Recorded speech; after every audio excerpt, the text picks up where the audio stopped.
Раз, два, три, четыре, пять. Раз, два.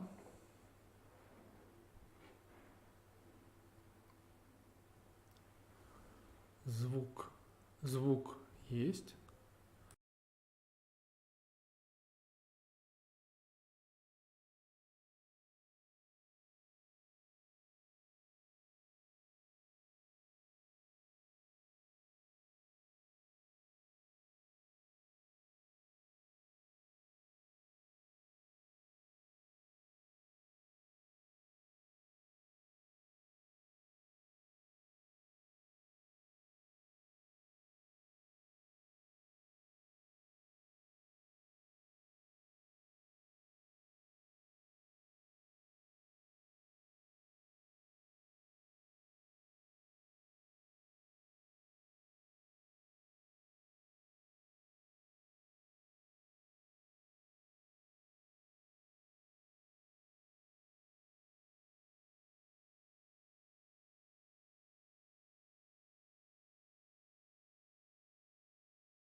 начать.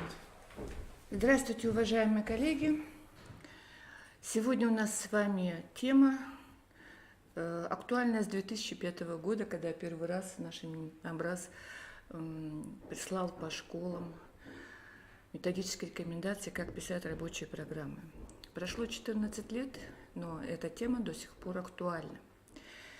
Сегодня мы собрались с вами не просто так, а по поводу. Ряд муниципалитетов, пройдя проверку Министерства образования, Управления надзора и контроля, запросила консультации по поводу разработки, составления рабочих программ учебных предметов. Поэтому сегодня наша тема именно это.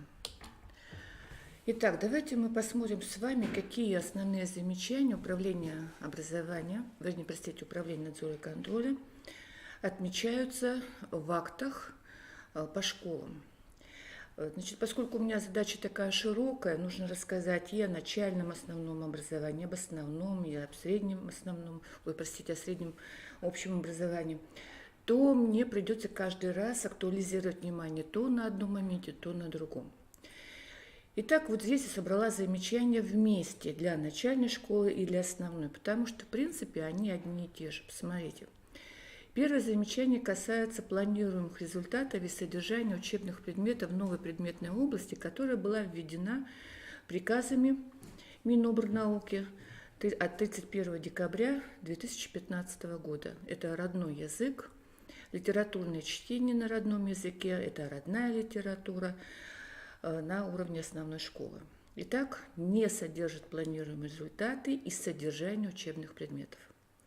Второе замечание касается того, что рабочие программы разработаны без учета требований к основному содержанию учебных предметов, предусмотренному разделом 2.2.2 примерно основной образовательной программы и того и другого уровней. Третье замечание – это отсутствие оценочных материалов к промежуточной аттестации по учебным предметам. Как мы знаем, у нас оценочные материалы должны как минимум быть приложением к основным образовательным программам или к рабочим программам, если у вас в положении это указано, но оценочные материалы должны были так или иначе представлены Управлению надзора и контроля. Далее. Отсутствуют оценочные материалы по текущему контролю к учебным предметам в рабочих программах. Далее. Рабочие программы курсов внеурочной деятельности, я могу добавить еще и части, формируемые участниками образовательных отношений, также разработаны без учета требований к структуре, которые установлены стандартами, а также приказами Минобрнауки. Не указаны формы, организации и виды деятельности. Также отсутствуют оценочные материалы к промежуточной аттестации. Ну и также в учебном плане отсутствует сам учебный предмет, второй иностранный язык. Он отсутствует не только в учебном плане, он отсутствует и в основной образовательной программе, а также нет рабочих программ. Понимаете, отсутствует, значит, его просто нет ни на каком уровне. И я написала в конце слайда ИДР, то есть вы понимаете, что у каждой школы свой набор замечаний, которые она получила. Но вот здесь я собрала замечания, тех, с которыми сама как эксперт встречаюсь. И поэтому, с учетом того, что вы знаете сами по своей проверке, и вот здесь мы будем говорить сейчас не о замечаниях, а о том, как надо было разработать эти рабочие программы. Итак, во-первых, каждый не только управленец школы, но и, наверное, руководитель методического объединения и педагог должны знать статью 28 Закона об образовании, где сказано о том, какие школа имеет компетенции, какие права, какие обязанности и ответственность.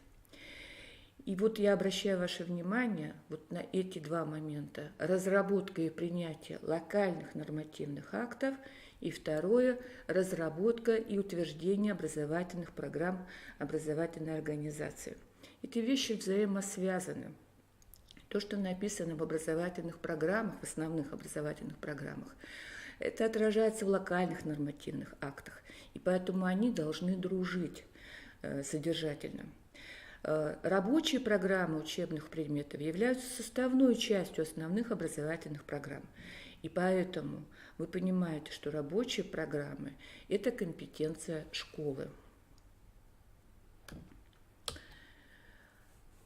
О чем еще нужно сказать?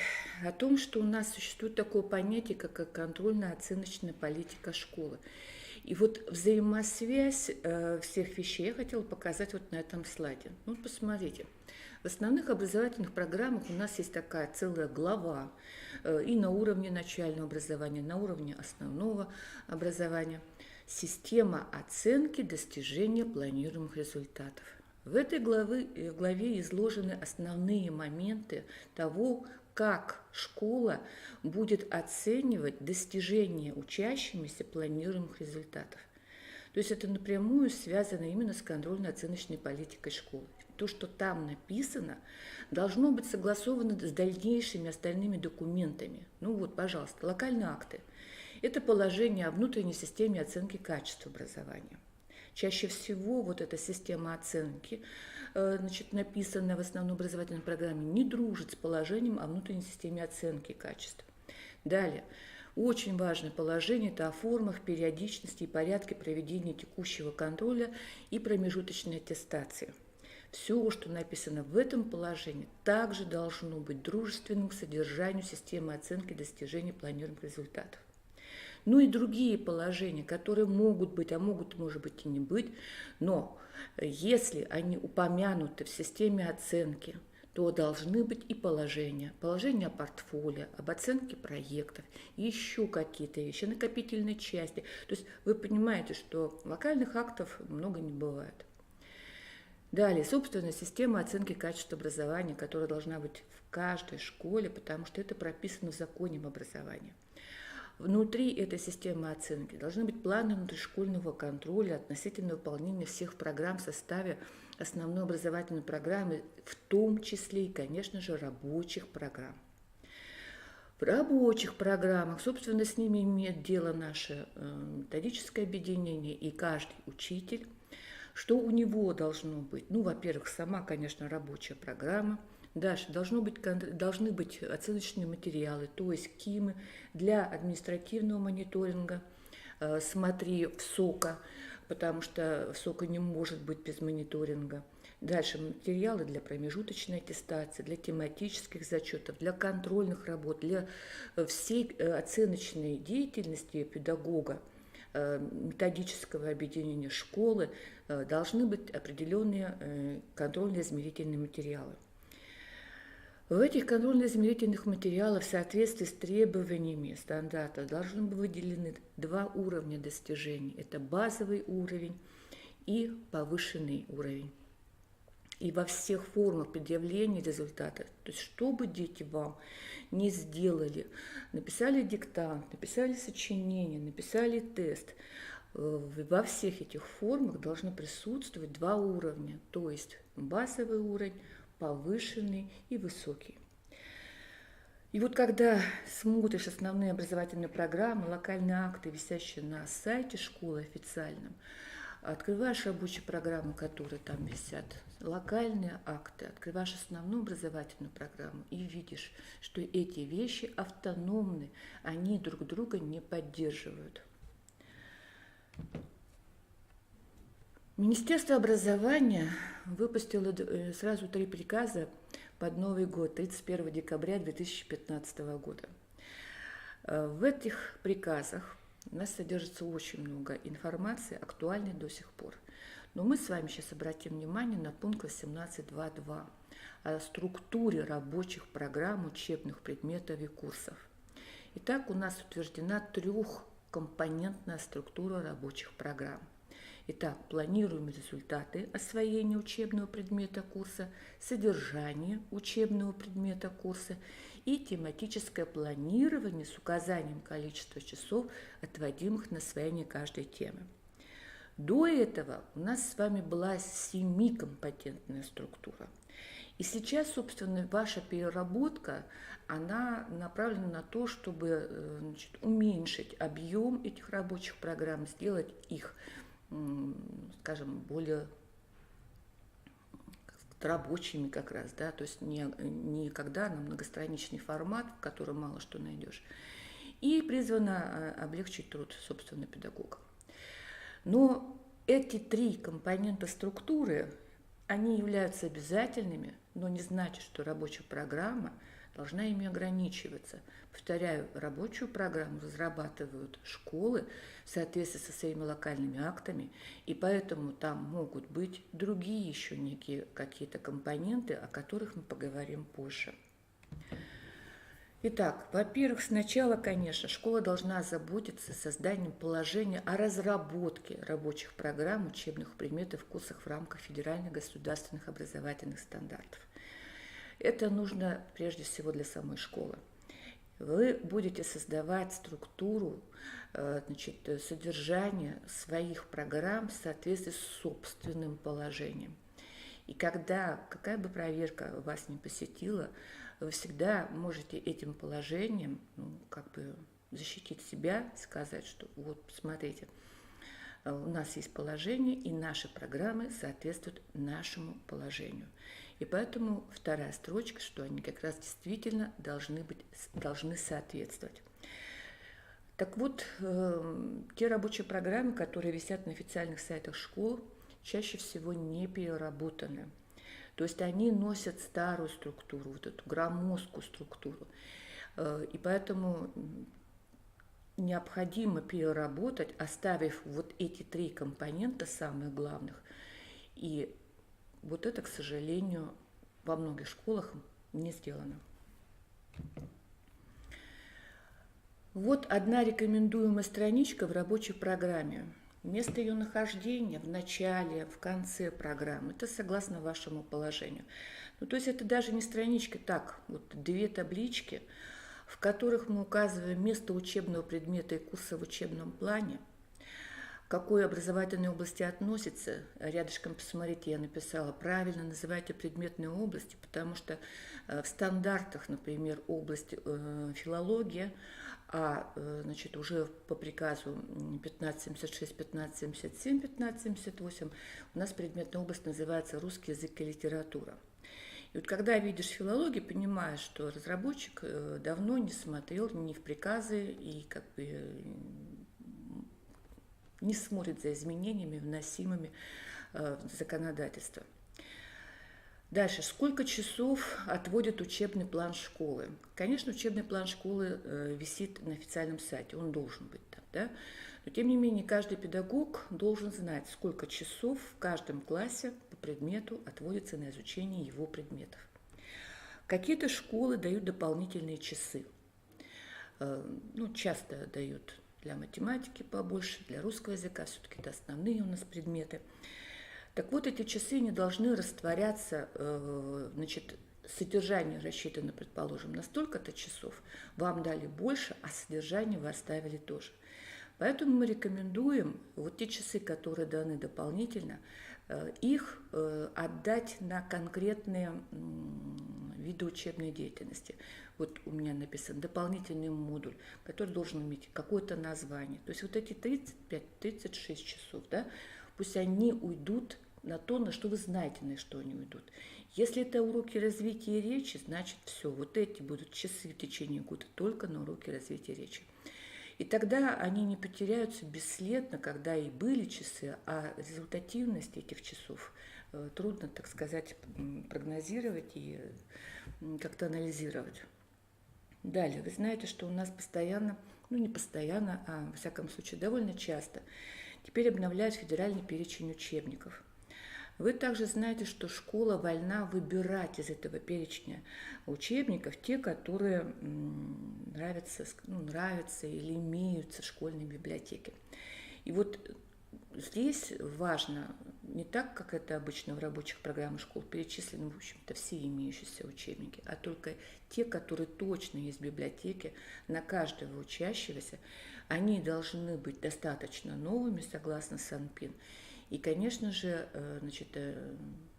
по ним вы и точно работаете. Это не значит, что учебник должен быть один. Их может быть 2, 3. Потому что вы сейчас понимаете, что наша задача с вами реализовывать программу. УМК является лишь тем средством, на котором вы свою программу реализуете. Поэтому, если вам одного учебника мало, можно взять 2 учебника, потому что у нас они все разные. Можно дополнительно использовать учебные пособия, опять же, из разрешенных. Можно использовать какой-то электронный контент, потому что у нас есть рекомендуемые электронные ресурсы, на которые, если ваш фильтр позволяет, можно выходить. И вот здесь вы как раз и пишете, чем вы, собственно, обеспечиваете реализацию своих рабочих программ. Теперь давайте мы посмотрим, какие задачи стоят перед рабочими программами еще раз по пунктам. Итак, первый был пункт – это то, что рабочие программы должны содержать планируемые результаты. Вот посмотрите, перед вами фрагмент из стандарта начальной школы и фрагмент из стандарта основной школы. Они практически идентичны, чтобы вы понимали, что вот эта преемственность в стандартах, она на каждом уровне просматривается. Итак, посмотрите те задачи, которые ставятся перед рабочей программой. Итак, планируемые результаты. Для чего? И вот красным цветом выделено, для чего эти планируемые результаты должны быть перечислены в рабочих программах. Итак, первый момент. Обеспечивать связь между требованиями стандарта, образовательным процессом и системой оценки. Итак, планируемый результат – связующая основа между требованиями стандарта, образовательным процессом и системой оценки результатов. Второй момент. Планируемые результаты являются содержательной и критериальной основой для разработки рабочих программ учебных предметов. И еще раз сказано, для системы оценки результатов. Но здесь упомянуты курсы внеурочной деятельности, курсы метапредметной направленности и программы воспитания, то есть, собственно, все программы строятся вокруг этих планируемых результатов, на их основе. Ну и третий момент, на который я хотела обратить внимание, то, что планируемые результаты должны уточнять, конкретизировать общее понимание личностных, метапредметных и предметных результатов, указанных как в стандартах, как в примерных основных образовательных программах. Они должны быть уточнены и конкретизированы как в основной образовательной программе школы, так и в рабочих программах учебных предметов. И еще обращаю внимание, как с позиции организации их достижения, так и с позиции оценки достижения этих результатов. Давайте посмотрим, как это делается на практике. Итак, как же обеспечивается связь между требованиями стандарта, образовательным процессом и системой оценки? В общем-то, все очень просто. Итак, сверху федеральный государственный образовательный стандарт. На его основе пишется примерно основная образовательная программа. Далее, образовательная организация создает основную образовательную программу своей школы на основе примерной основной образовательной школы. Рабочие программы учебных предметов и курсов являются частью этой основной образовательной программы школы. На основе уже рабочей программы учитель создает свое календарно-тематическое планирование. На основе календарно-тематического планирования создается поурочное планирование. Таким образом, планируемые результаты, которые перечислены в федеральном государственном стандарте, они переходят в примерную программу, затем в программу вашей школы, затем перекочевывают в рабочую программу вашего предмета, затем в ваше календарно-тематическое планирование и, собственно, приходят на урок. Таким образом, планируем результаты и обеспечивают эту связь, о которой мы говорили. Как оцениваются достижения стандарта? Точно так же. Планируем результаты, которые изложены в стандарте. Затем они реализуются в образовательной деятельности учителей школы в целом.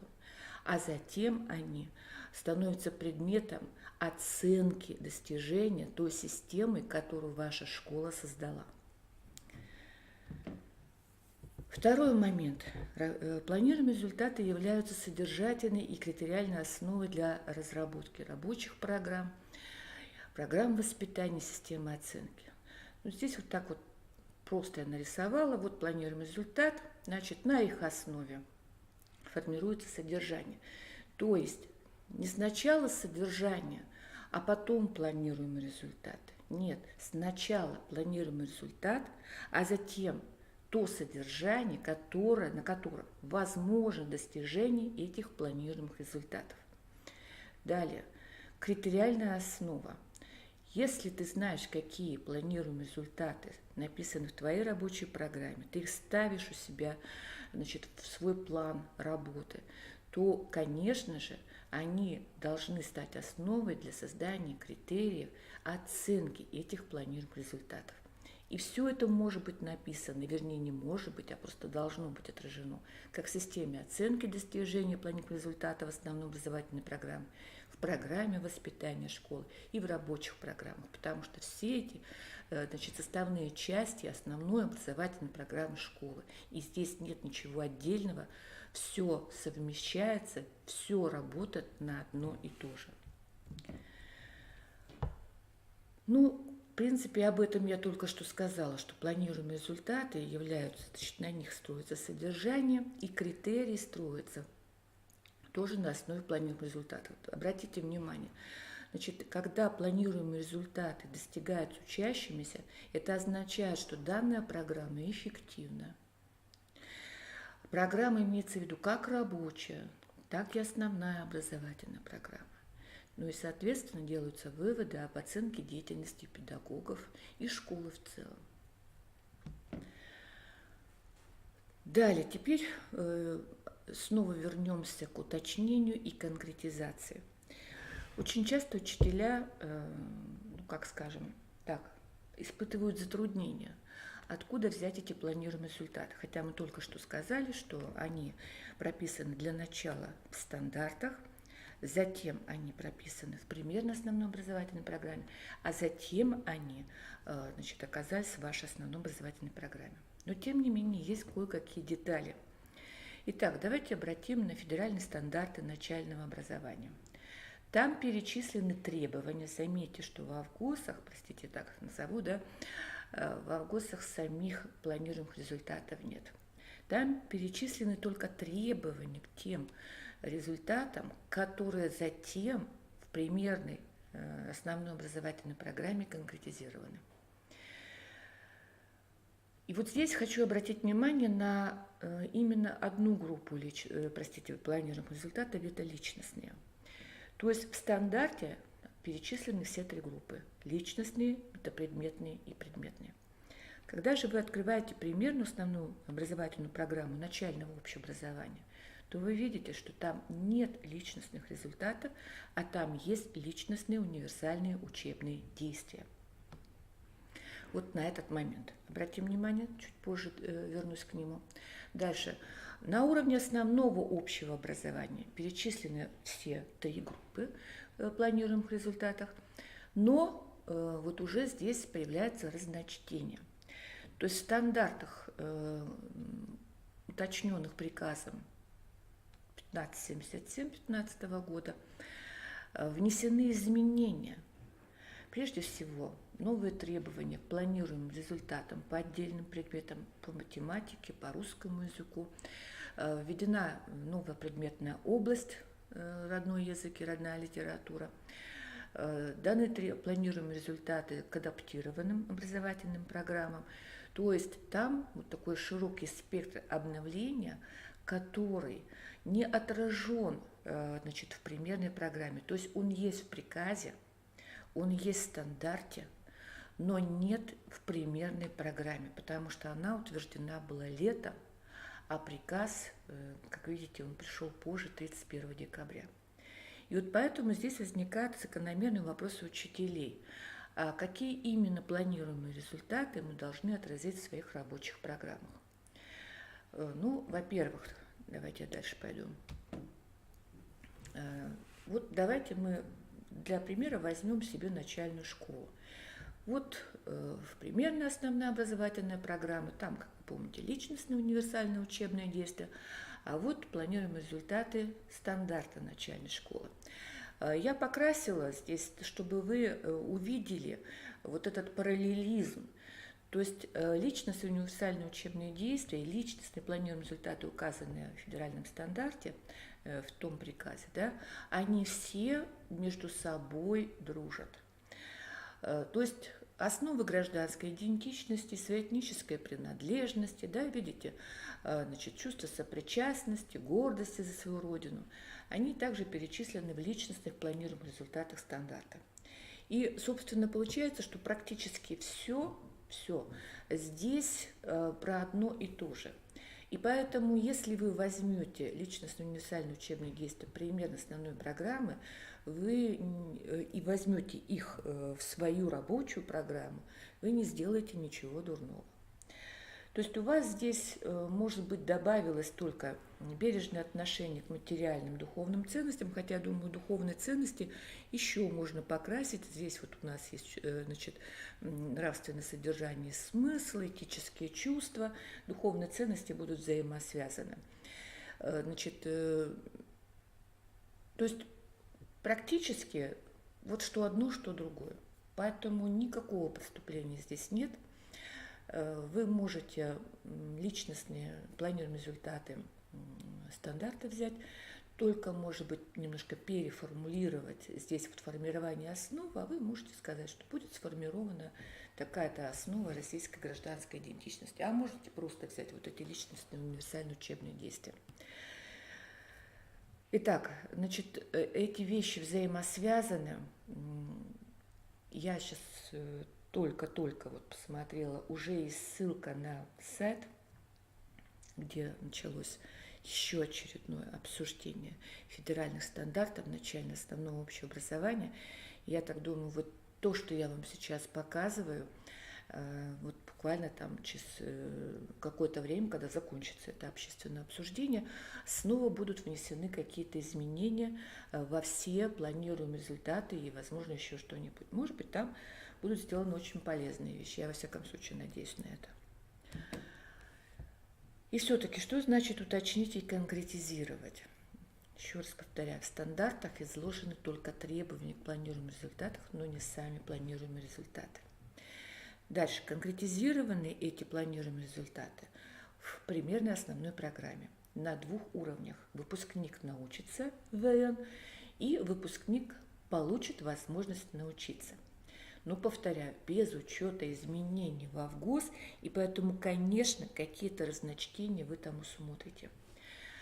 Дальше, поскольку по разным предметам работали отдельные группы разработчиков, составляя вот каждому предмету часть примерно основной образовательной программы, то вот единого подхода в изложении, в перечислении этих планируемых результатов, особенно предметных результатов, единого подхода нет. Я смотрела, значит, по разным предметам, где-то дан большой длинный список. Просто все планируемые результаты просто перечислены, причем списки очень длинные. Где-то более такой системный подход. То есть есть деление по тематическим разделам. Где-то есть даже еще и по годам обучения. И поэтому разработчики, вернее, составители программ рабочих у нас в неравном положении находятся. Где-то кому-то придется доработать, потому что этого нет. И поэтому задача составителей рабочих программ школьных сделать эту работу для своего методического объединения. То есть сделать перечисление планируемых результатов, прежде всего предметов, по тематическим разделам и годам обучения. Но и здесь тоже есть один момент. Дело в том, что сделать разбивку по тематическим разделам, в принципе, легко. Вот я вам показываю, да, как я это сделала. Я взяла федеральный стандарт, я взяла примерную программу по своему предмету, разумеется, по русскому языку, так, и все умения, перечисленные там, структурировала. Смотрите, по компетенциям, в примерной программе по компетенциям. То есть выпускник научится, пожалуйста, коммуникативная компетенция, лингвистическая, поскольку все не поместилось, там еще есть языковая.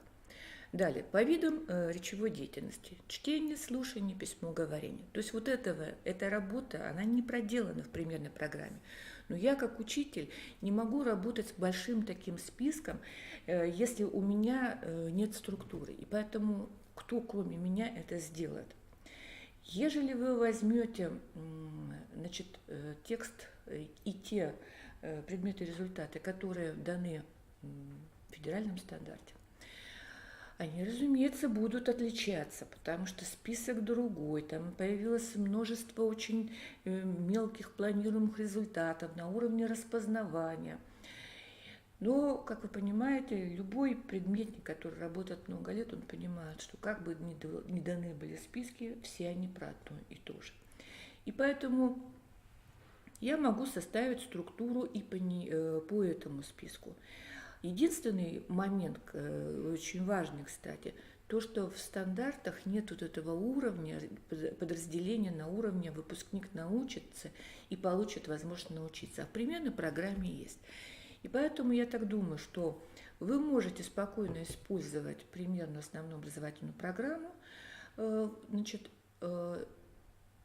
именно из-за того, что там вот этот есть уровень. Но вы должны будете все-таки их совместить, эти умения, посмотреть. Возможно, в стандартах изложены какие-то такие планируемые результаты, которые отсутствуют в примерной программе. То есть все равно, понимаете, не просто копировать планируемые результаты. С ними надо поработать для того, чтобы в голове педагога прежде всего сложилось, что убавилось, что прибавилось, что вышло на первый план, как формулируется планируемый результат, потому что без этого работа дальнейшая просто невозможна.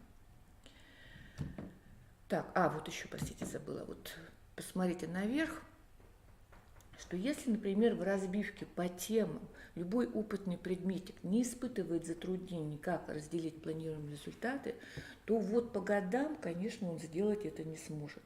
Это делают разработчики программ. И поэтому мы здесь все ориентируемся на авторские программы. То есть у нас есть учебники, у нас есть к ним авторские программы, УМК, и мы берем вот это вот распределение тематических разделов по годам обучения, там, предположим, да, в основной школе с 5 по 9 класс мы берем авторскую логику изучения. И поэтому здесь мы поделать ничего не можем, иначе у нас будет не складываться, если мы сами просто возьмем и это сделаем, мы учебники, которые имеются в нашей библиотеке, не сможем использовать, чтобы реализовать свою образовательную программу. Что еще надо учитывать? У нас, вы, наверное, слышали, вот это сбоку у меня синеньким написано, есть такая концепция развития культурного образования в Республике Коми с 2016 по 2021 год. И понятно, что эта концепция должна быть отражена, поскольку мы живем в Республике Коми, она должна быть отражена в основных образовательных программах школ. То есть вот эта вот этнокультурная, региональная составляющая, она всегда у нас была, и когда мы реализовывали федеральный компонент государственных образовательных стандартов. Но сейчас, если раньше у нас требовали, чтобы это было отражено в каждом предмете, то теперь такого нет. И поэтому этнокультурный компонент или региональная составляющая, она может идти отдельным курсом внеурочной деятельности. То есть, например, география Коми Республики, история Коми Республики, литература Коми Республики. То есть, так или иначе, значит, можно вот таким образом. Но надо учесть, что у нас региональная составляющая может быть спрятана в планируемых результатах. Вот я вам привожу пример технология. То есть в планируемых результатах по учебному предмету технология сказано так: характеризовать ситуацию на региональном рынке труда. И если в планируемых результатах у вас есть слово региональный, неважно, с чем бы это ни было связано, это означает, что у вас должно быть содержание для реализации вот этого предметного результата. То есть вы должны найти те дидактические единицы, на основе которых вы вместе с детьми достигнете этого планируемого результата. Дальше, как вы знаете, у нас есть такая интересная предметная область. Она называется «Основы духовно-нравственной культуры народов России». Она у нас вписана в учебный план, но учебного предмета по этой предметной области у нас нет. И поэтому в пояснительной записке к учебному плану руководитель вашей организации, или разработчики вашей основной образовательной программы, они пишут, каким образом реализуется эта предметная область. Чаще всего она реализуется на содержание нескольких предметов. Как минимум это, конечно, история, литература. Поэтому в рабочих программах, скажем, этих предметов, программы воспитания, социализации, это, конечно же, да, в программе внеурочной деятельности, конечно же. Так вот, там, где это содержание, которое касается вот этой предметной области, оно прописано, это содержание, в рабочих программах мы делаем сноску внизу рабочей программы. Ну, то есть ставим циферку, умеете, да?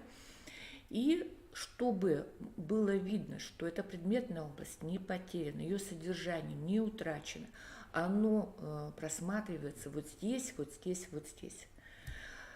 Таким образом, вот на два момента хотела обратить внимание. Чуть не забыла.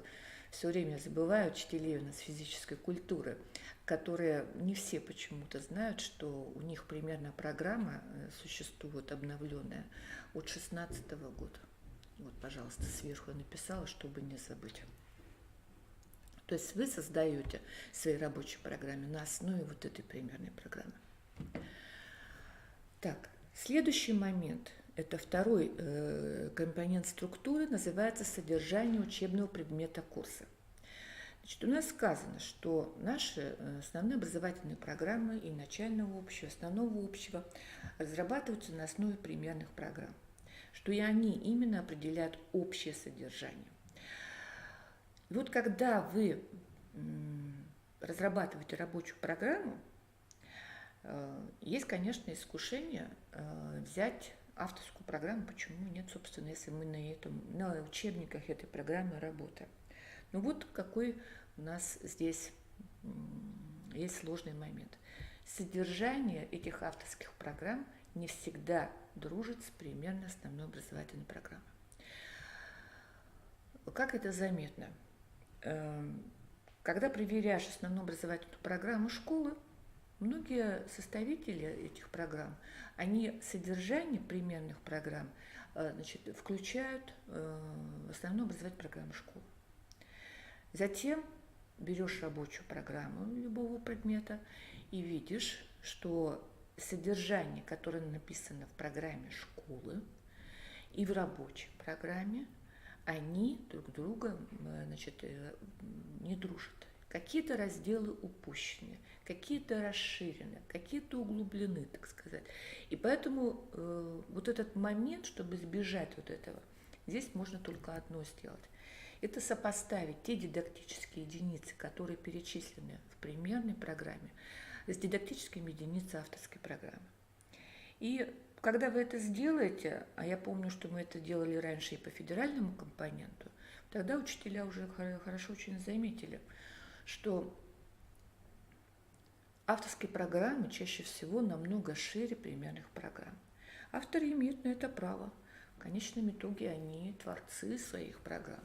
И поэтому, но вы-то должны реализовывать вот именно стандарт и примерную программу. Перед вами не стоит задача реализации авторских программ. То есть вы, школьное ваше методическое объединение, вы как педагог и вообще сама школа, она отвечает за реализацию содержания того, которое записано в вашей основной образовательной программе. А значит, они должны быть едины. Поэтому, например, учителя делают так. Они берут авторскую программу, затем, положим, жирным шрифтом выделяют те дидактические единицы, которые совпадают с примерной основной образовательной программой. Или курсивом, где-то там в сносочке это написано, что именно выделяется. И очень хорошо видно, что вот это вот из примерной программы, а вот это авторская. Но вопрос. Должны ли вы оставлять вот это авторское? Я так думаю, что на этот вопрос вы можете ответить и сами. Чаще всего учителя жалуются на то, что им не хватает учебных часов для того, чтобы достичь всех целей, которые стоят перед ними, то есть достижения предметных планов результатов. Я думаю, что здесь ответ очень прост. Вы можете убрать это авторское содержание и оставить только то, что соотносится с содержанием примерной основной образовательной программы.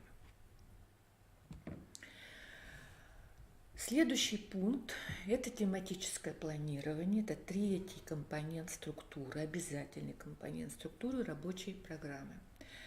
Ну, вот я здесь предложила два. Ну, то есть имеется в виду что? Что, хотя и написано, что этот компонент, он называется так, тематическое планирование с указанием обязательных часов по каждому тематическому разделу. Это не означает, что у вас должна быть вот раздел и количество часов, и все. С такой формой подачи материала вы не сможете ничего сделать. Просто, нет, конечно, это можно напечатать, повесить на сайт, но рабочего характера такое тематическое планирование явно не носит. Вот я предлагаю, например, вот вам вот табличку одну, да, как, опять же, учитель русского языка и литературы. Можно, например, темплан сделать вот следующим образом. Когда вы знаете, сколько у вас часов в неделю, сколько всего часов в каждом классе. Дальше, что вы собираетесь именно контролировать? Сколько часов вы хотите дать на это, на другое. И таким образом вот вы рисуете себе, собственно, план вашей дальнейшей деятельности. Итак, коммуникативные компетенции переработки информации, уроки развития речи. Вот сюда я впишу, сколько у меня будет уроков обучающего характера. Здесь же рядом, сколько я выведу на контроль. Дальше, языковую лингвистическую компетенцию, лингвистическую я буду контролировать при помощи тематических зачетов, а вот здесь у меня будет контроль языковой компетенции. Виды и формы я определю сама. Ну и дальше контрольные работы, то есть те, которые в рамках промежуточной аттестации. В следующий раз мы с вами поговорим о промежуточной аттестации, какая она может быть, какие формы, какая длительность, какие периоды, какие сроки. Но предположим так, да, что я как хороший очень учитель русского языка и литературы, я хочу проконтролировать достижение плановых результатов в рамках всех компетенций. Понятно, что я не могу их в течение часа, урока проверить. Стало быть, я могу распределить вот это вот промежуточную аттестацию в течение года и проконтролировать, предположим, умение работать с информацией, скажем, в первой четверти, умение писать изложение во второй четверти, лингвистическую компетенцию в виде там, теста, предположим, в третьей четверти, ну, языковую компетенцию, предположим, через диктант в четвертой четверти. Таким образом, я проконтролирую все, и у меня промежуточная аттестация будет распределена в течение года. Но опять же, все это должно быть изложено, как вы уже понимаете, правильно, в локальном нормативном акте школы, то есть в положении. Вот здесь еще одна табличка, это вот, скажем, по-другому может выглядеть тематическое планирование, предположим, для 5 класса. То есть здесь уже тематические разделы даны, количество часов, которые я определила на каждый раздел, количество уроков развития речи, которые носят обучающий характер, стало быть, за них отметки ставить не буду. Дальше идет контроль, диагностика. У меня есть диагностическая работа номер 1, диагностическая работа номер 2, диагностическая работа номер 3. Опять же, количество определяю, значит, я или методическое объединение. Вот чтобы здесь не было разночтений, сразу поясню. На практике чаще всего рабочая программа создается одна и на все методическое объединение. Но на самом деле, конечно же, это не самый лучший вариант. Классы все разные. И поэтому вы, если у вас одна действительно программа на всех, тогда количество диагностических работ и прочие вещи, вот какой-то вот обязательный минимум контроля и диагностики определяет методическое объединение. Ежели вы сами разрабатываете свою программу, то, конечно же, вы определяете сами. Ну, вот эти КСД, КТ – это те самые обозначения краткие, которые тоже в рабочей программе можно в самом начале прописать, что они означают. Ну, это все очень просто. Контрольный словарный диктант, контрольное сочинение, контрольное изложение, содержательный анализ текста, контрольный тест. Таким образом, я сразу же планирую, значит, на каком разделе, что именно я проведу. И для меня план моей деятельности, оценочной, именно контрольно-оценочной деятельности, предельно ясен. Обязательно, конечно, учту здесь промежуточную аттестацию. Конечно же, здесь сложно учесть мониторинговые работы различного уровня, которые к нам спускаются сверху. Это могут быть муниципального уровня, регионального уровня, ну и, конечно же, федерального уровня. ВПР становится теперь нормой нашей жизни. Значит, НИКО, то есть, когда вы же пишете программу сразу на 5 лет вперед, скажем, в основной школе, вы не можете знать, когда именно это будет. И поэтому можно запланировать количество уроков на вот эти мониторинги, даже прописать в рабочей программе. Вот у меня, например, написано, что уроки на повторение идут вот на реализацию этих мониторинговых задач. Кроме того, внутри школы тоже работает свой мониторинг. Там стартовая диагностика, административные, полугодовые, скажем, контрольные работы. То есть эти часы, они тоже должны быть учтены, чтобы не было для вас неожиданностью, что у вас не хватает часов для проведения всего, что вы замыслили. Ну вот, например, так может выглядеть по 5 классу. Это я уже, получается, показала. Ну вот посмотрите. Пусть вас не пугает слово, вернее, такое обозначение ТЗ. В нашей школе это называется тематический зачет. То есть по каждой теме некая зачетная работа.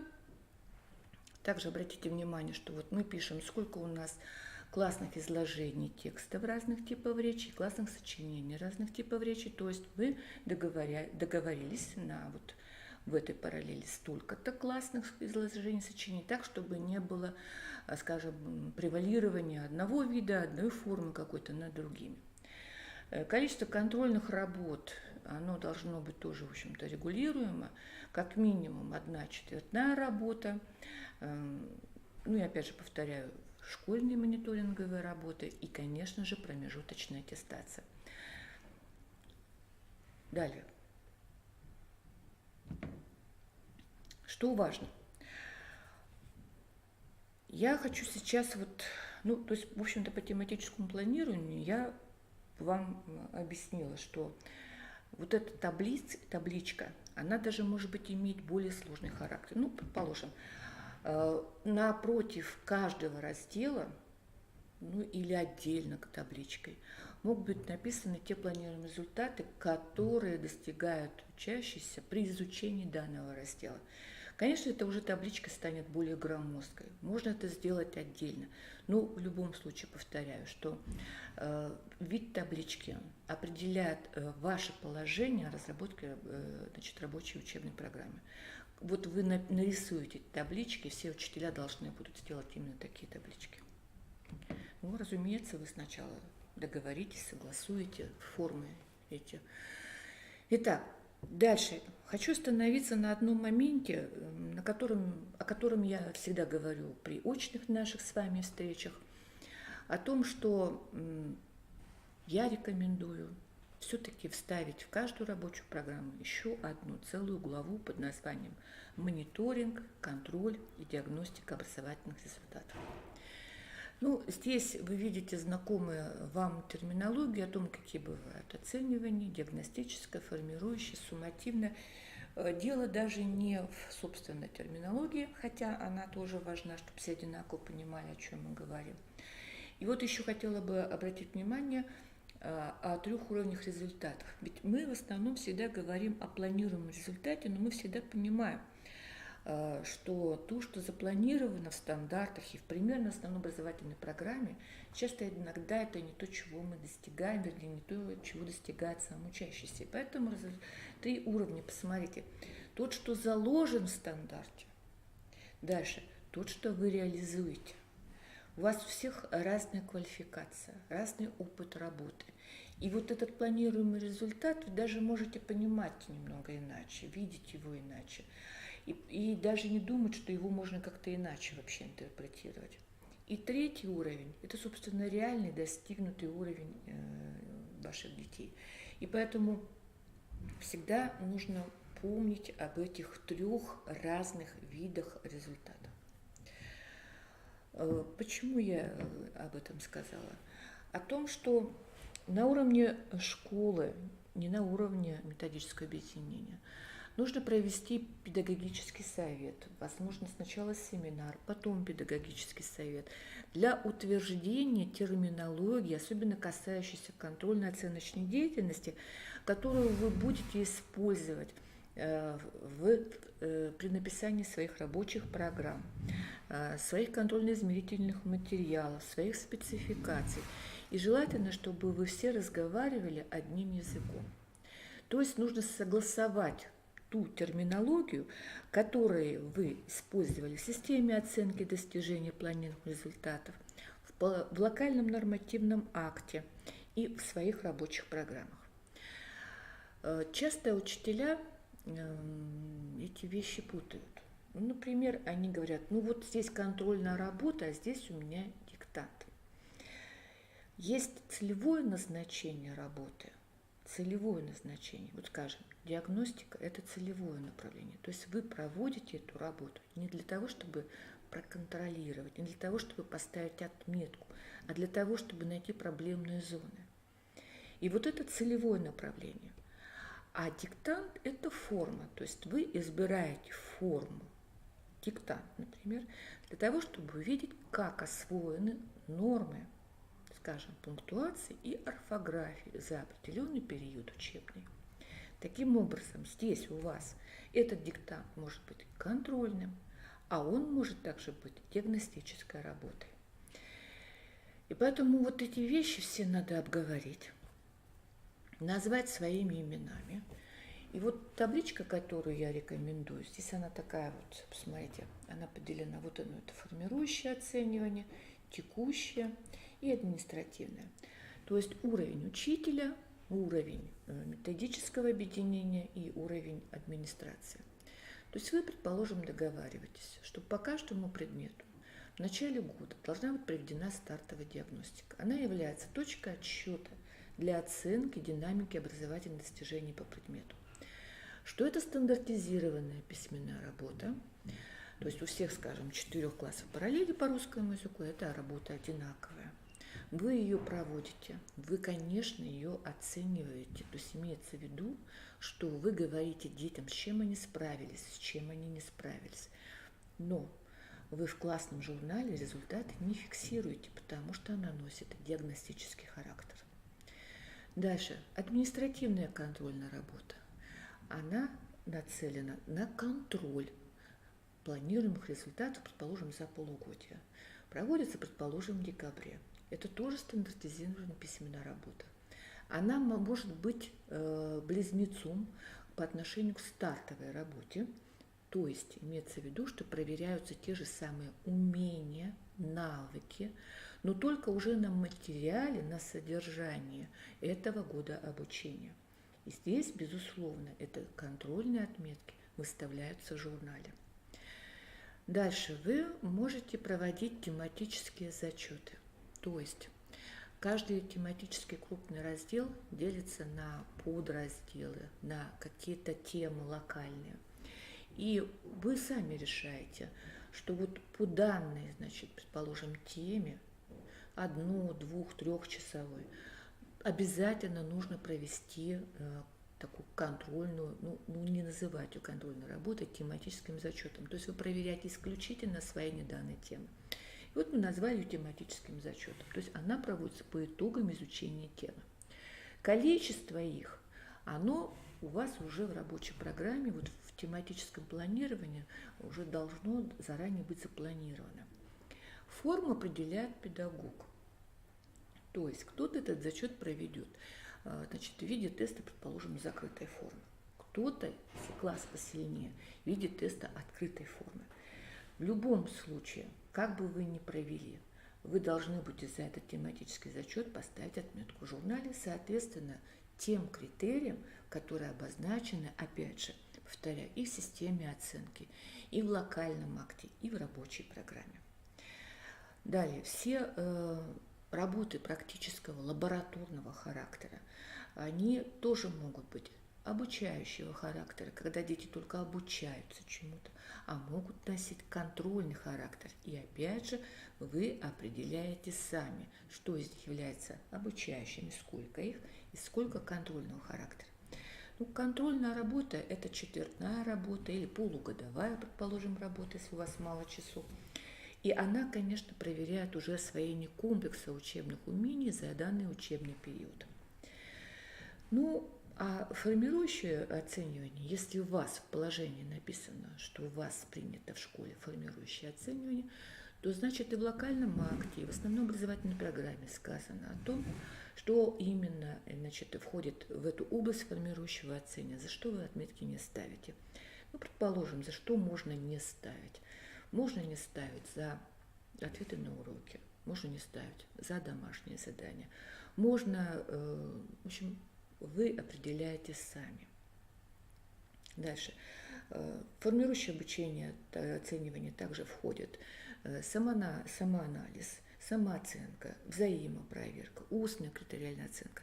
То есть ребенок никогда не лишается оценки. У него не всегда может стоять отметка, но оценка у него всегда будет. Только она единственное, что не переводится в баллы и не ставится ни в журнал, ни в дневник. И поэтому вот такую табличку, если она будет у вас на уровне всей школы принята, потом конкретизирована в каждой рабочей программе, она для вас станет тем, на чем вы, собственно, построите свою оценочную деятельность. Итак, значит, что, собственно, вам, получается, нужно? Согласовать терминологию, определить виды оценочных процедур, то есть диагностические, тематические, контрольные, мониторинговые, аттестационные, определить формы этих оценочных процедур, определить зону ответственности, кто за что отвечает, и отобрать критерии оценивания. Вот я пишу, что они должны быть единые в школе для одинаковых форм работы. Ну, например, сочинение. Разве сочинение у нас пишут или эссе, предположим, только языковеды? Нет, конечно. У нас развернуты ответы на вопросы пишут по обществознанию и даже по остальным предметам. Ведь это, собственно, метапредметный навык, он может использоваться как форма контроля в любом предмете. И поэтому периодичность проведения нужна и способы и места фиксации оценки. Кстати, отдельно хотелось бы сказать о проекте. Значит, о проекте, а также о рефератах, которые используются, значит, в деятельности учителей по разных предметам, но у всех почему-то разная система оценивания. Этого не может быть в рамках одной отдельно взятой школы. То есть ребенок должен знать, что проект по русскому языку, по литературе, по истории, по физкультуре будет оцениваться по одним и тем же критериям. Предположим, оценивание презентации по одним единым критериям. То есть не должно быть вот этого разночтения, что вот Мария Ивановна вот мне за это 5 поставила, а вы поставили за такую же презентацию мне 3. И это несправедливо, а дети не любят несправедливости. Так, кстати, вот способы места фиксации, то есть нужно сказать, что вы ставите в журнал, что вы ставите, предположим, в таблице, если, значит, у вас есть такие таблицы, которые хранятся в портфолио детей, где заносятся, фиксируются результаты, их метапредметы каких-то достижений, в проектной деятельности. То есть способ фиксации, место фиксации тоже должны быть определены и в локальных актах, и в основных образовательных программах школы. Итак, в рамках методического объединения, значит, еще раз, вы должны что сделать? Первое. Формы представления предметных результатов. То есть вот эти результаты мы проверяем через диктант. Эти результаты, совокупность результатов, мы проверяем через сочинение. Эти результаты через изложение. Это через сжатое изложение. То есть формы, что, чем проверяем. Дальше. Нужно определить необходимый уровень представления результата, вот этот базовый уровень. То есть что мы точно зачтем. Хорошее понимание об этом дает, например, сочинение, которое пишется в декабре 11 класса, когда дети пишут на зачет, не зачет. И вот такое же представление о том, как можно увидеть этот необходимый уровень в изложении, еще в каких-то других формах, вот можно здесь обсудить на каждом методическом объединении. Что такое повышенный уровень? То есть что такое сочинение на 3, что такое сочинение на 4, что такое сочинение на 5. И понятно, что старые системы оценки, которые мы еще знаем из федерального компонента, из предыдущего опыта работы, они не подходят, потому что у нас здесь принцип декларирован другой. Мы должны не минусовать, то есть мы не должны идти от 5 к 3, мы должны идти от базового уровня, пусть это будет отметкой 3 названо, да, определять. Ну, так вот, приведу пример. Словарный диктант, ребенок верно написал, предположим, все слова, входящие, значит, в данное правило. Но допустил, предположим, 3-4 ошибки, которые относятся к словарным словам, то есть словам для запоминания. Вот, пожалуйста, вам определено, что такое 3 по словарному диктанту. Уровень повышенный. Ребенок написал все слова правильно, включая и словарные слова, но допустил одну ошибку в написании словарного слова. То есть вы оцениваете то, что он сделал правильно, и от этого у вас идет отчет вот этого уровня. Далее, по каждой форме работы должны быть критерии оценивания. У сжатого изложения свои, у подробного изложения свои, у грамматического задания свои, у диалога устного свои, то есть критерии оценивания должны быть. Но где они должны быть? Я вам рекомендую внести их в рабочую программу. Ну и напоминаю то, что всегда говорю, и, в общем-то, это написано везде. Коллеги, уважаемые товарищи, мы формируем все 3 вида планируемых результатов. И личностные, и метапредметные, и предметные. Но на контроль мы выводим только предметные результаты уровня выпускник научится. То есть планируемые результаты уровня выпускник получит возможность научиться, они могут присутствовать в ваших измерителях контрольных, тестах, предположим. Но они должны носить добровольный характер. У нас вообще все контрольные должны быть двухуровневого характера. То есть это то, что ребенок хочет, делает, хочет, не делает, но в системе оценивания этот уровень должен быть заложен. Хотя не обязательно, что эти планируемые результаты будут наноситься в контрольную работу. Вы можете во 2 повышенный уровень сложности внести планируемые результаты уровня выпускник научится, но уровень сложности задания взять другой, повыше. Итак, еще раз повторяю, вот эта глава системы оценки, можно ее по-разному назвать, мониторинг, контроль и диагностика. Так. Самое главное, чтобы у вас были написаны те вещи, а у вас эта программа будет висеть на сайте, которые может прочитать родители и понять, собственно, как ставятся оценки по этому предмету. И поэтому вот посмотрите, например, отметка 3. Зачет выставляется при условии сдачи всех зачетов. Ну, сколько зачетов вы запланировали обязательных зачитывать? Ну, это, скажем, обычно месяца 2-1,5, значит, где-то 6 недель, да? Предположим, 3 тематических зачета. Значит, все 3 зачета должны быть сданы или даже пересданы, если сдал не важно. Дальше. Все работы, скажем, по развитию речи, я опять же говорю по русскому языку, тоже должны быть написаны. И большинство работ сдано на отметку 3. Тогда выставляется 3. 4 и 5 тоже при условии сдачи всех тематических зачетов. Вы же понимаете, у нас дети часто болеют. И бывает так, что тематические зачеты пропущены. Там стоит энка. А ведь тематический зачет – это усвоение данной темы. Ее надо, вот это усвоение проверить. Ребенок должен показать, что эти планируемые результаты в рамках данной темы, они им достигнуты. Ну и количество диагностических вот этих тематических зачетов, длительность их, она, я думаю, не стоит ее регулировать. Более того, учитель имеет право проводить их больше. Они могут быть очень короткими, в рамках уроков, там, на 10 минут.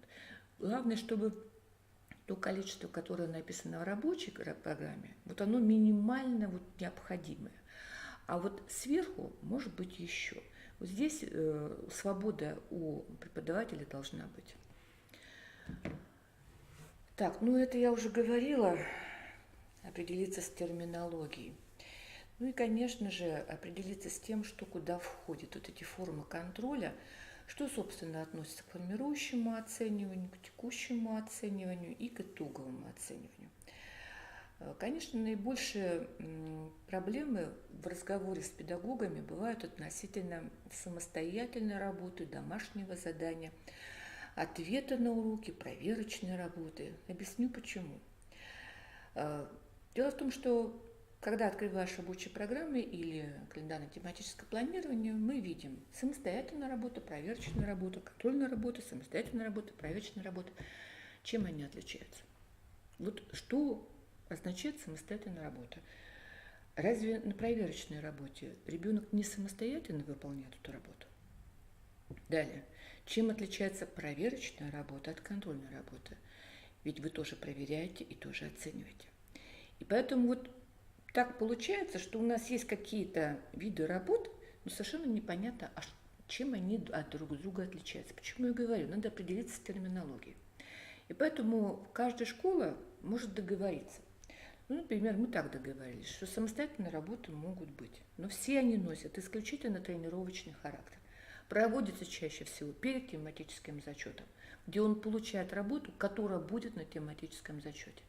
Он ее проводит, он ее прорешивает, выполняет. Она проверяется учителем. Ему говорят, с чем он справился, с чем он не справился, но ему не переводят эту оценку в отметку. Далее.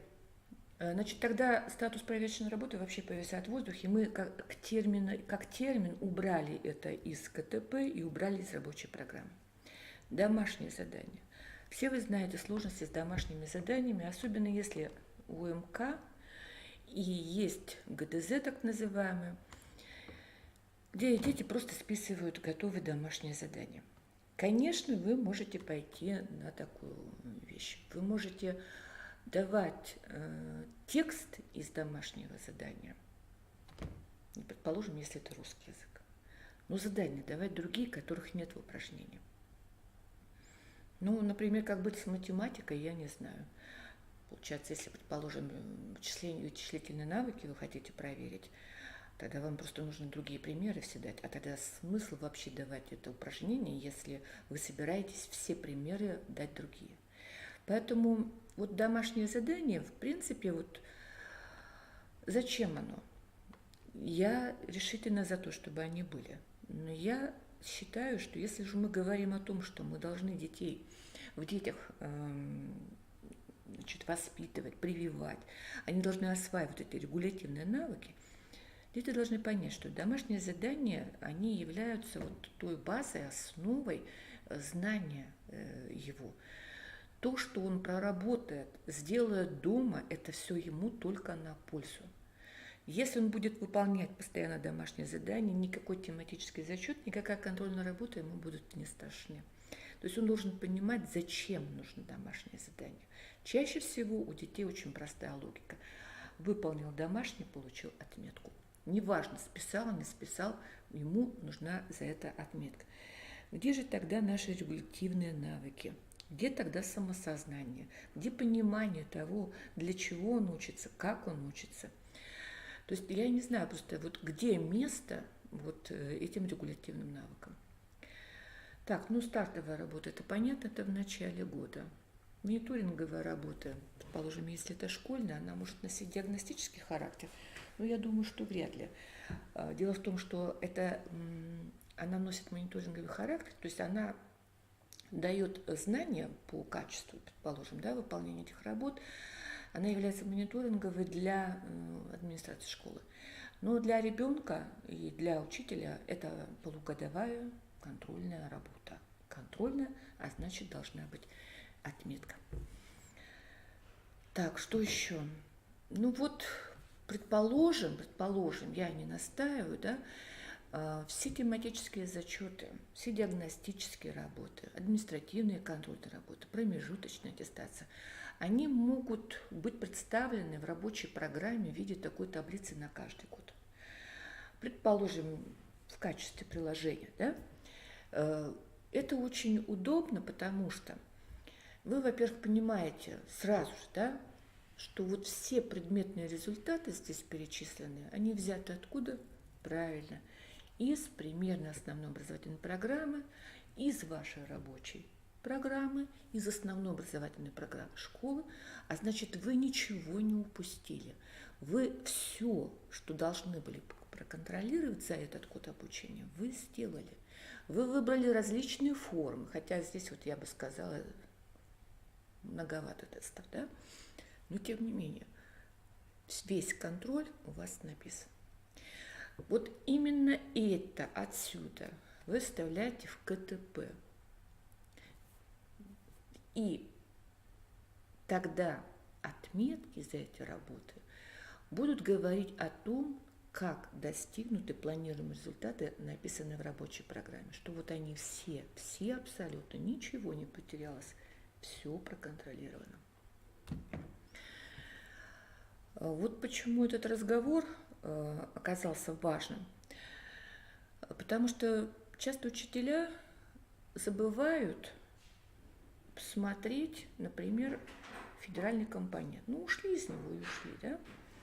А я им говорю, давайте все-таки заглянем для того, чтобы понять, а все ли у нас то же самое, что было. Не путаете ли вы федеральный компонент и федеральный государственный образовательный стандарт? И вот здесь начальная школа. Посмотрите, нам, помните всегда, знать, понимать, уметь, использовать. И вот когда я увидела в календарно-тематическом планировании начальной школы такие виды работ, такие формы работ, как сочинение, изложение, я их спросила, погодите, говорю, где в ваших планированных результатах написано, что дети должны обучаться этим формам работы. Раньше в федеральном компоненте, вот я фиолетом выделила, создавать несложные монологические тексты на доступные детям темы в форме повествования и описания. Сейчас этого нет, коллеги. У нас сейчас меньше, и, кстати, вот диктант. Все, диктант, фонетические умения, находить способы проверки и списывания текста. Ну, дальше работать со словарями, ну, понятно. Теперь у нас вот то же самое, видите, зеленый, да? А первые три планируемых результата, они, собственно, касаются личностных результатов. Вот эта сформированность позитивного отношения, вот это понимание обучающимся, что такое язык, формирование представления единства и многообразия. Это, собственно, все личностные результаты. И проверить их ни тестами, ничем невозможно. Таким образом, вот 4, 5 и все, что написано в КГОС, вот мы видим, где они совпадают, где они нет. Таким образом, как мы можем выводить на контроль в начальной школе то, чего нет в планируемых результатах уровня выпускник научится. И опять же, учителя мне показывают рабочие тетради, они мне показывают учебники авторские, где написано, значит, такие темы идут, изложение, там, сочинение, повествование, там, еще что-то. И опять же я возвращаюсь к тому, что такое авторский УМК, что это право автора. Он может пропедевтически там включить многое из того, что будет затем изучаться в основной школе. Но вы не должны выполнять авторские УМК. Вы должны выполнять рабочие программы, которые написаны на содержании примерных основных программ. Какие тематические зачеты уместно, например, закладывать в календарно-тематическое планирование? Вот возьмем, предположим, уровень выпускник научится фонетика и графика. Написаны 3 результата. Различать звуки и буквы, характеризовать звуки и пользоваться алфавитом. Значит, мы можем как минимум 3 тематических зачета провести. Развлечение звуки и букв. Вот на развлечение просто, да. Дальше на характеристику звуков и на умение пользоваться русским алфавитом. Например, данные слова, они должны расположить их в алфавитном порядке. То есть 3 маленьких тематических зачета, буквально 10 минутах. Но они должны быть проверены и оценены. И тогда понятно, что все результаты уровня выпускник научится, они проконтролированы и достигнуты. И вот вернемся теперь к электронному журналу. Вот вы все его помните, вы видите его, да? Вот что здесь неправильно. А неправильно здесь то, что практически вот здесь у нас, вы помните, да? Это у нас то, что написано в нашем тематическом планировании. Когда ребенку вы ставите отметку, то автоматически тема, написанная здесь, переходит вот сюда. Когда ребенок получает, предположим, 5, наверное, вопросов не возникает. Но когда он получает 2 или 3, получается так. У него 2 и 3 стоит, ну, предположим, биосфера человека. Мы можем потом через какое-то время вспомнить, а за что именно он не знает. Какой именно планируемый результат проверялся. За что именно он получил отрицательную отметку. И поэтому, именно поэтому, вот те, давайте вот я вернусь назад, да, немножко. Вот эти тематические зачеты, если они будут у вас прописаны вот здесь, то, перейдя сюда, здесь вот, кстати, есть карандаш редактирования, вы можете потом тему убрать, и здесь останется вот это вот то, что на этом тематическом зачете проверялось. И тогда отметка будет ясна, для чего она, за что она поставлена. Ну вот, пожалуйста, как выглядит распечатка для родителя, который пришел узнать о том, как успевает его ребенок. Классный журнал распечатан, и мы видим, здесь написаны тематические работы. Ну, здесь, опять же, вот это не идеальный, конечно, случай, потому что здесь написана тематическая работа, потом контрольная работа. Опять же, это самостоятельная работа и отметка за самостоятельную работу. Это вот то недоработки учителей, которые забывают все время, что и как и где. Но, тем не менее, что ребенок, вернее, родитель видит? Дату выполнения, дату выставления оценки и отметку. И вот, предположим, вот у него стоит 2. Значит, за что? Он не умеет действовать по алгоритму. Он не умеет делать морфологический разбор имени прилагательного. То есть не тема вообще, а конкретно за что. Вот почему важно, чтобы вот эти тематические зачеты, вот прописаны были эти планируемые результаты и в вашем КТП, и чтобы это все было отражено затем в электронном журнале. Так, каждое методическое объединение может создать вот такую табличку. Повторяю, это все не обязательно. Это, опять же, в рекомендуемой главе «Мониторинг, контроль и диагностика», где прописаны, какие виды работ, что проверяется, где фиксируется и даже за какие баллы что ставится. Если вы помните, у нас в стандартах написано, что у нас достижение базового уровня считается достижение 50% из возможного количества баллов. Поэтому получается так, что все виды работ так или иначе должны иметь вот какую-то бальную систему, то есть критериальную систему, баллы, а затем обязательно должны переводиться в отметку школьную. И поэтому вот без приложения, то есть как именно, что там прячется, здесь понятно, конечно, вам не будет. Но для учителя, у которого в рабочей программе все это прописано, это все понятно. И родитель тоже может посмотреть, что такое 3-4 балла по изложению, что такое 3 балла за диктант и так далее. И вот тогда учителя все понятно. Родитель, который хочет узнать, за что именно 3, ему объясняет. Вот он получил столько-то баллов из столько-то возможных. То есть часто бывает учителя, оказавшиеся в роли родителей собственных детей, звонят и спрашивают своему же учителю школы, спрашивают, как ты думаешь, вот почему поставили моему ребенку там такую-то отметку? Чем руководствовался этот учитель? Я говорю, а вы в рабочую программу заглянули в данной школы? Там ничего нет. А вы к учителю ходили? Ходил. Он ничего толком не мог сказать. Ну вот это обычная история. То есть дело, предположим, было уже неделю назад, там 2. Он поставил отметку. но у него критериев нет. На каком основании поставил, он уже не помнит. И поэтому, вот, понимаете, чтобы избежать таких неприятных ситуаций, вот только, кстати, когда лично касается, только тогда учителя понимают, так вот для чего нужна эта глава. Да, для того, чтобы родители детей, которые учатся в ваших классах, не ходили потом и не спрашивали, за что поставили 2 моему ребенку. Они должны знать, как у вас система оценивания в вашей школе работает по этому предмету по-другому. Также, я уже говорила, в каждой рабочей программе и вот этой главе, конечно, должны быть критерии нормы оценки. И поэтому, когда вы написали, что мы при помощи теста, при помощи диктанта, при помощи изложения, при помощи доклада, защиты проекта проверяем, собственно, достижение планируемых результатов по нашему предмету, то вы должны понять, что все они должны иметь критерии. Значит, а где эти критерии должны быть? Правильно, в вашей рабочей программе.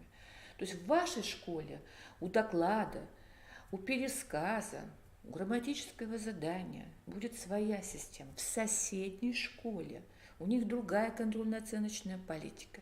И у них будет своя система выставления отметок за эти формы работы.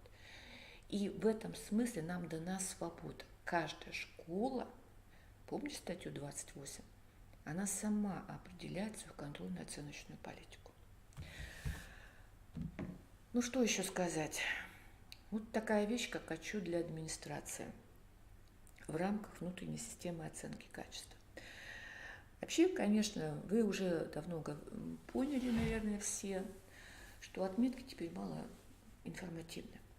И поэтому количество 3, 4, 5 наших аттестационных материалов к ЕРУ не принимают. Им важно, сколько процентов так, выполнено работы. И поэтому вот такие вот типовые формы для сдачи каких-то особенно важных работ, той же промежуточной аттестации, мониторинговой работы, конечно, могут вот быть такой, например, формой. То есть вы рассчитываете, вот у вас в тесте базового уровня, там, предположим, заданий столько-то, повышенного уровня столько-то. Повышенный уровень, он добровольный. А вот базового уровня, да, вот, пожалуйста, тут расчет написан, как высчитывается, сколько детей освоили базовый уровень. И тогда, не детей, простите, сколько баллов работы выполнено, вот 59,3. То есть дети выполнили данный тест 59,3. Это низкий очень результат. То есть вы понимаете. То есть какие отметки стоят, так какая разница? То есть из 100% выполнила, скажем, 60% работы. Дальше можно, конечно, поиграть с отметками, за что ставить. Ну, например, можно ставить 3 за тем учащимся, которые добились от 50 до 79% баллов, которые могли получить, да, что можно ставить 4 детям, которые выполнили 80% теста, то есть 80% не теста, простите, а получили 80% баллов из возможных. То есть ведь количество баллов у всех разное.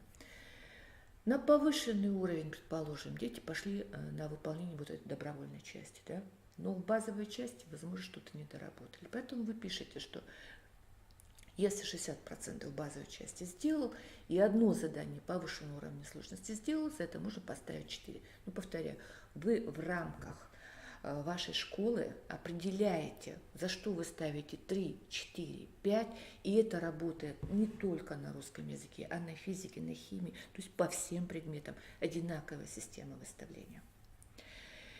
Тогда администратор, собирающий всю эту информацию, он, приведя, предположим, промежуточную аттестацию, будет сопоставлять такие цифры, как выполнение промежуточной аттестации по русскому языку 59,3, по физике там 63,5, по математике там 49,2. То есть справляются ли с базовой частью? Вот что, собственно, важно во внутренней системе оценки качества. Не количество отметок, а сколько выполняют. А поскольку у нас в спецификации к этим контрольным работам прописаны эти планируемые результаты, то мы понимаем, что вот если 59% выполнено, То есть 40 почти процентов планируемых результатов дети не справились с ними, они их не освоили.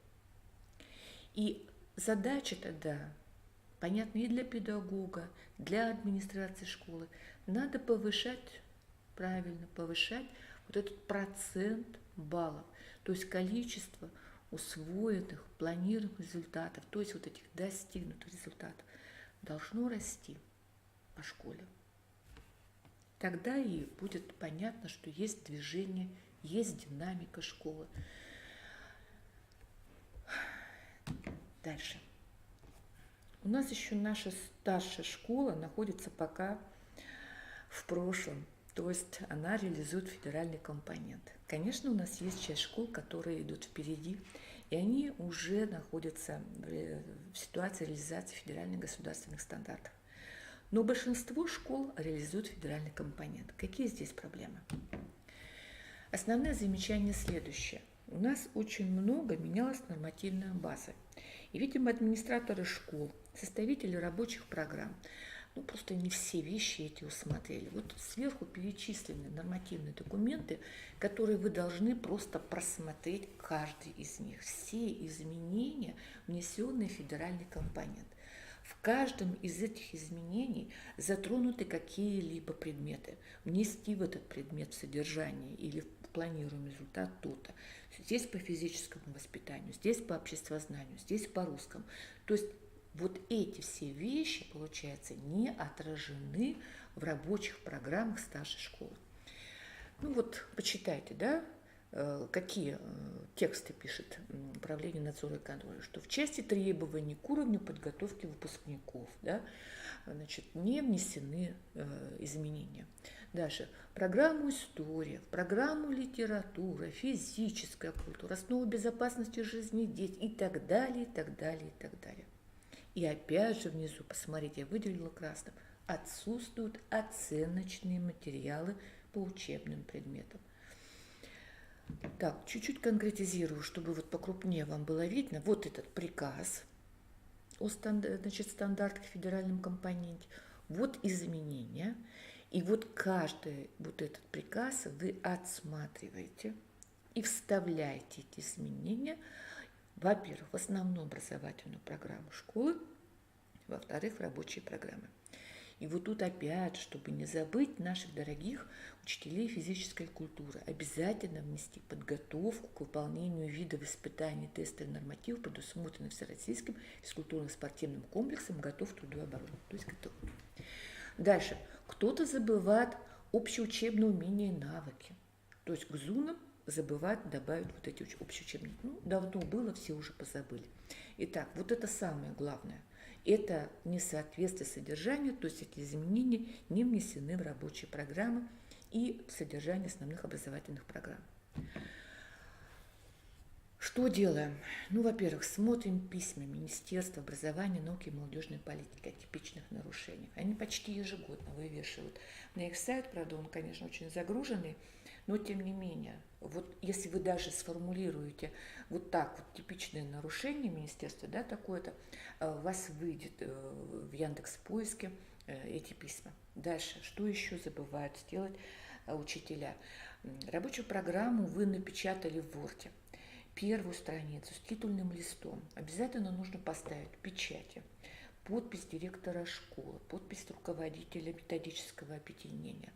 После этого нужно сканировать титульный лист. Этот сканируемый лист разместить на первой странице вордовского документа, а затем потом вы переводите формат PDF, а потом вы это все размещаете на официальном сайте своей школы. У нас встречается обыкновенное дело. Рабочие программы вообще без единого реквизита, локальные акты без единого реквизита, то есть висят какие-то бумаги, статус которых совершенно не ясен, просто темный лес. Итак, еще раз посмотрите. Итак, что такое по федеральному закону образования, что такое соответствие? Это обязательно, что должен быть соблюден объем, содержание, планируемые результаты, условия. учебный план, календарный учебный график, рабочие программы, иные компоненты. Что такое иные компоненты, не спрашивайте, не знаю. А вот оценочные методические материалы в качестве приложения к основной образовательной программе среднего общего образования тоже должны быть. Дальше. Вот еще что забывают у нас администраторы сайтов и администраторы школы, это размещение всех локальных актов, которые упомянуты в основной образовательной программе. То есть, например, в системе оценки вы упоминаете локальные акты некие. Иногда бывает так, что это локальные акты вообще в природе не существуют у вас, да? Но тот, кто читает вашу программу, он сразу выходит на сайт и ищет, где этот локальный акт, где что написано. И получается, его там нет. Или есть, но он имеет другое название. Дальше. Акты самообследования школы с аналитической частью. Дело в том, чтобы судить о качестве образования данной школы, должны посмотреть материалы самообследования. И, разумеется, если там висит только за последний год, очень трудно судить о динамике, если материал только за последний год. Поэтому такие акты самообследования, как минимум хотя бы за 2-3 года должны быть. Так, и, конечно же, рабочие программы должны быть единообразны в оформлении. Поэтому полезно давать педагогам инструкции по тому, как она должна быть выстроена. Буквально даже вот такие детали, как поля, цвет, шрифты, интервалы. А то такое встретишь, рябит в глазах просто-напросто. То есть здесь все-таки у нас есть инструкции по делопроизводству, относящиеся к тому, как должны быть оформлены документы. Рабочая программа учебного предмета и курса коллеги является локальным нормативным актом школы. И поэтому все, что написано в инструкции по делопроизводству, относится к рабочим программам. А стало быть, здесь не должно быть никакой самодеятельности. Должны быть утвержденный шрифт, интервал, поля и цвета особенно. Что ж, вот здесь я просто взяла и привела те моменты, которые надо прямо вставить в рабочей программе и в основную образовательную программу. Посмотрите. Вот, например, рабочие программы, в требования к уровню подготовки выпускников по каждой рабочей программе вы должны вставить в планируемые результаты вот эту фразу. О понимании взаимосвязи учебного предмета с особенностями профессий и профессиональной деятельности, в основе которых лежат знания по данному учебному предмету. Дальше. У вас теперь появился новый учебный предмет астрономия. У кого-то одногодичный, у кого-то он на 2 года рассчитан, но установлен обязательный минимум вот этим приказом. Значит, вы должны и требования, и минимум содержания взять вот из приказа Минобрнауки от 7 июня 2017 года. Дальше, по физической культуре. Я напоминаю вам, что федеральный компонент у нас 2 стандарта, базовый уровень и профильный уровень. И поэтому вам будет сказано, что вот в профильный уровень, вот в эту позицию вставьте следующую фразу. А вот здесь вставьте следующую фразу. А вот эти слова замените словами. А вот эту позицию дополните абзацем.